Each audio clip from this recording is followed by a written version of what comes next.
కలిసొచ్చే కాలం వస్తే నడిచొచ్చే కొడుకు పుడతారంటారు. అదే సందర్భంలో కాలం కలిసి రాకపోతే తాడే పామై కరుస్తుందంట.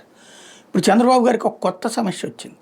తన అధికారంలోకి వచ్చిన తర్వాతన మిర్చి ధరల పతనం, వ్యవసాయ ఉత్పత్తులకు సంబంధించినటువంటి ధరల పతనం, అలాగే వరికి సంబంధించి మద్దతు ధరకి కొనాల్సి వచ్చింది, ఎక్కువగా అక్కడ గిట్టుబాటు ధర రాకపోవడం అన్నటువంటిది ఒక సమస్య అయింది. అట్లాగే టమోటా ధరకు సంబంధించినటువంటి పతనం, ఇవన్నిట్లో సరే రకరకాలైనటువంటి చర్చలు ఇవన్నీ నడిచినాయి. ఇదంతా ఒక ఎత్తు అయితే ఇప్పుడు అసలు సమస్య ఆక్వా అతిపెద్ద సమస్య అయింది.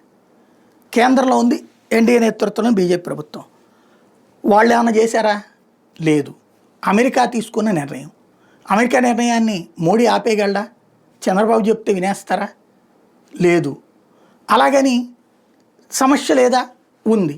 ఎలా పరిష్కరించగలరు ఈయన? ఇది ఇప్పుడు ఆయనకు వచ్చినటువంటి సమస్య. ఒక్కొక్కటి అంటే అగ్రికల్చర్ అగ్రి బేస్డ్గా. ఇంకోటి మొన్ననే కరువు మండలాలు ప్రకటించాల్సి వచ్చింది. వరుసపెట్టి ఎదురవుతున్నటువంటి సవాళ్ళు ఇది ప్రతి ప్రభుత్వానికి సహజంగా ఉంటుంది.